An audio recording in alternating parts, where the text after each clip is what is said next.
Hi everyone, welcome to part 2 of this week's lesson. Today we're going to build off of what we started on Monday, and we're going to actually solve equations using the GCF. If you notice, on Monday we didn't have any equal signs, and here on the front you can see that we have equal signs, so we're going to be solving the equations.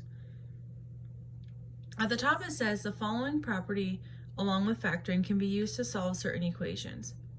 And it says for any real numbers a and b, if a times b equals 0, then either a is 0, b is 0, or both a and b equal 0. And I just want to do a little bit of a side conversation here before we get going on the problems. So imagine I was holding up 2 cards.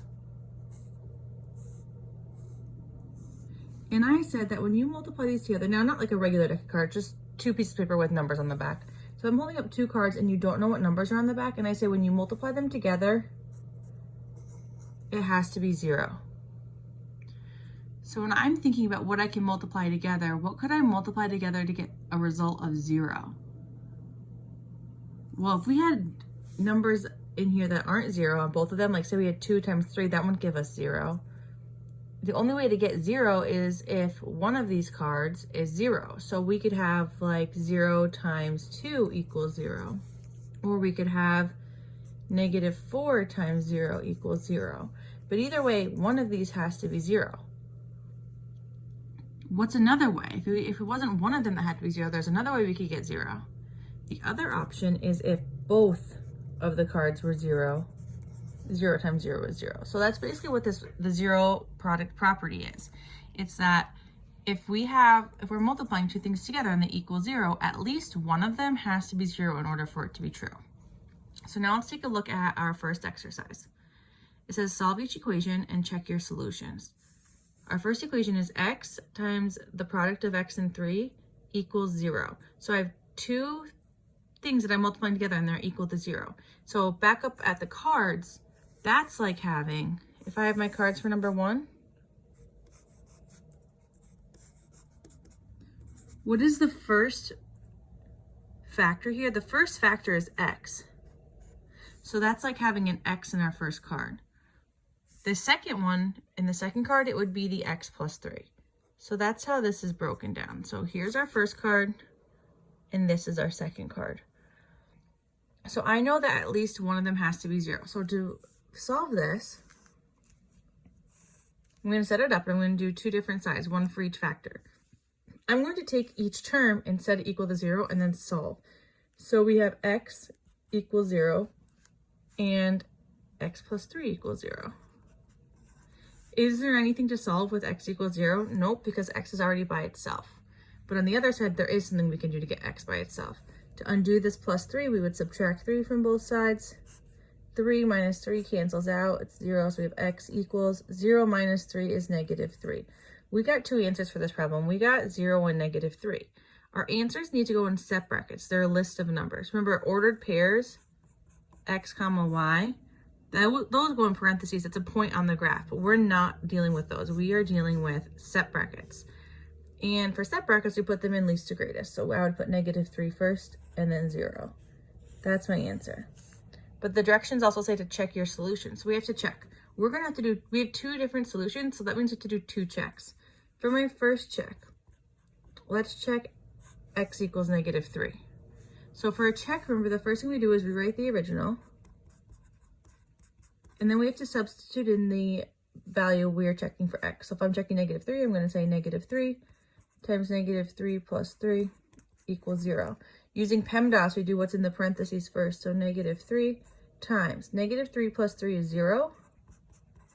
And then -3 times 0 is 0. We get 0 equals 0. That answer checks. So what card ended up being made 0 here? So back here, which one ended up being 0? When we have -3 and -3 plus 3, we made the second card 0 with our first solution. Now let's check x equals 0. So I would have 0 times 0 plus 3, I'm plugging into the original, equals 0. I have 0 times 3 equals 0, and I get 0 equals 0. It checks. What card did we make 0 here? Well, we had 0, and then we had 0 plus 3. So we made the first card 0. So both our answers checked. We're done. Our answers are -3 and 0, and make sure you put your answers in set brackets. Remember, if you need a reminder with set brackets, it's a half circle, a point, and then a half circle. Okay, number 2. We have 2 terms. This 3x, we're going to keep those together, and my second card will be the 2x minus 1. So when I set my, sorry, the focusing is going weird. When I break this down, I'm going to take 3x and set it equal to 0. And then I'm going to take 2x minus 1 and set it equal to 0. To get this x by itself, we are going to undo this multiplying by 3. So we're going to divide by 3. And we're going to get x equals 0 divided by 3 is 0. Over here, I need to undo addition and subtraction first. I'm going to undo this minus 1 by adding 1 to both sides. And I get 2x equals 0 plus 1 is 1. Divide both sides by 2. And we get x equals, you can write it as 1/2 or you can write it as 0.5. It's up to you. Again, we put our answers in set brackets, smallest to biggest. So the smaller number is 0. 0.5 or 1/2 is the second. Again, we have to check both solutions. So for my check, my first answer I'm going to check is x equals 0. So we have 3x times 2x minus 1 equals 0. And we're plugging in 0 for x, wherever we see an x. So we have 3 times 0. And then we have 2 times 0 minus 1 equals 0. I just switched to brackets just for organizational and appearance. So 3 times 0 on the outside we have is 0 times 0 minus 1. And we have 0 times -1 equals 0. When I do that multiplication, I do get 0. It checks. Our second check, oops. We need to check 1/2 now. When I check that, I'm going to plug into the original. So I have 3 times 1/2, and then times 2 times 1/2 minus 1 equals 0. 3 times 1, well, actually we should be going into the parentheses, so we should be going over here. So we can do both here. So we have 3 times 1/2, that's actually going to be 1.5. And then inside the brackets, we have 2 times 1/2 is 1. And then when we have 1.5 times 1 minus 1 is 0. And 1.5 times 0 is 0. So our answer again checks. So our answers are 0 and 1/2. All right, the next one. We have 4m plus 8 and m minus 3 as our 2 factors. So again, I'm going to make this t again. And then in the first half, I'm going to put 4m plus 8, and in the second, equals 0. And in the second, I'm going to have m minus 3 equals 0. I need to solve this for m. So I'm going to first subtract 8 from both sides. And we get 4m equals 0 minus 8 is -8. Divide both sides by 4. And we get m equals -2. On the right side, to undo this minus 3, I'm going to add 3 to both sides. And I get m equals 3, nothing else to do. We put our answers in set brackets, and they need to go smallest to greatest, so we put -2 first, and then 3.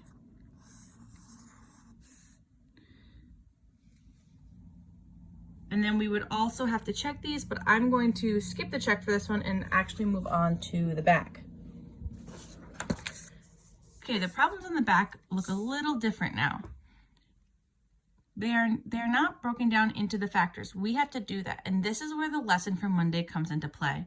We are going to first factor these equations using the GCF, and then we are going to do what we just learned about setting each factor equal to 0 to get what the actual solutions are. Now, before we get started, you should write yourself a note at the top. We have to set the equations equal to 0 first. It has to be set equal to 0 for this to work. If you look at number 4, we have 5t squared equals 25t. Does it say equals 0? It doesn't, so we have to get this to say equals 0. That means we need to move this 25t. How can we move a positive 25t? In order to move this 25t, we are going to subtract 25t from both sides.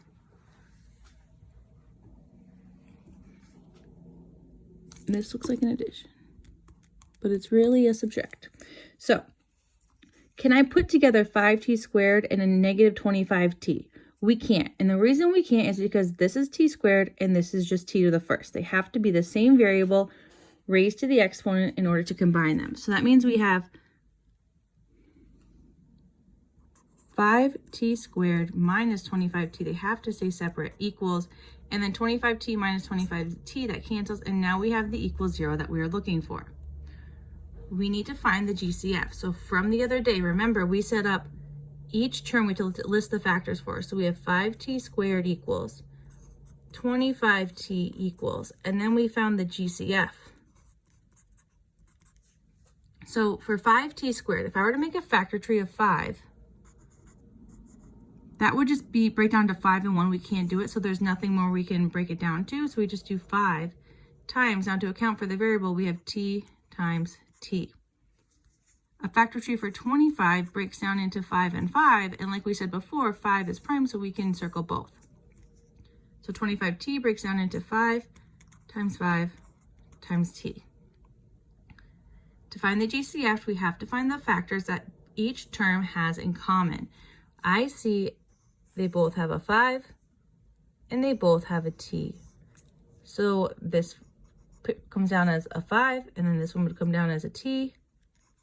Multiply them together, our GCF is 5t. So from here, it really becomes, I'm going to take the 5t and I'm going to bring that out. Don't forget your equal 0. And I'm going to ask myself, what do you multiply 5t by to be equivalent to 5t squared? We'll look for our leftover factors. The only thing that's left is t. And then we know it's going to be a minus sign. And for 25t, the only thing that's left is 5. So we just successfully factored using the GCF. You can check this by doing 5t times t would give us 5t squared. And then 5t times negative 5 is minus 25t, which is what we started with. Okay, so from here, we take what we learned today, and we are going to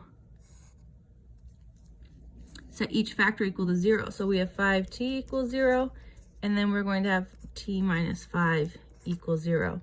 Divide both sides by 5 on the left side, and we're left with t equals 0 divided by 5 is 0. And then we add 5 to both sides here, and we get t equals 5. So my two answers are 0 and 5. Now to check, we are going to check both answers, and the original is 5t squared equals 25t. I'm going to first check t equals 0. So when I plug in 0, I have 5 times 0 squared equals 25 times 0. 0 squared is 0, so it's 5 times 0 equals 25 times 0 is 0. 5 times 0 is 0. We get 0 equals 0, and our answer checks. Now let's check t equals 5. When I plug into the original, I have 5 times 5 squared equals 25 times 5. First, we do exponents according to PEMDAS. So 5 squared is 25. And then on the other side, we have 25 times 5, which is 125. And then again, we have 5 times 25, which is 125, equals 125, and our answer checks. So our answers are 0 and 5. Long question, but our answers are back up here, 0 and 5. Make sure they're in set brackets. And the last one. Again, back to our note at the top, we said we have to set it equal to 0 first. If you look at number 5, I see an equal 0, so we can just get started right away on finding our GCF. So we have 5p equals, and 15p squared equals, and then GCF equals. For 5, we already talked about a factor tree of 5. There's nothing else we can break it down into. So we have 5 times p, but 15p squared, we're going to make a factor tree for 15. We get 5 times 3. We can circle both. So I have 3 times 5, and take into account the p squared, so times p times p. Look for what we have in common. I see that we have a 5 in common and a p in common. So our GCF is going to be 5p. So now we're going to take from here down to the next line. We're going to factor out our GCF. And we have a set of parentheses. How many terms are going to be inside the parentheses? There's going to be 2 terms. And we know there's going to be a minus sign in between because of this minus sign right here. And don't forget that it's equal to 0. What's left? 5p times what gives you 5p? Well, if there's nothing left, remember that's where it goes, we put a 1 in. And then 5p times what gives us our 15p squared? My leftover factors are 3 and p, so I would have 3p. Now that we've factored with the GCF, we can set up our t. And we would take 5p, set it equal to 0. And then 1 minus 3p, set it equal to 0. And solve each of them for p. So divide by 5, we get p equals 0. And then over here, we can divide or subtract both sides by 1. Don't forget this negative sign. It's a negative 3p equals 0 minus 1 is negative 1. Divide both sides by negative 3. And we get p equals a negative divided by a negative is a positive, so we have p equals positive 1/3. Our two answers are 0 and 1/3. Again, I'm going to skip the check on this one. You guys can work on the check on this on your own, and then check back with your answers here. And if you have any questions on this lesson, feel free to email me.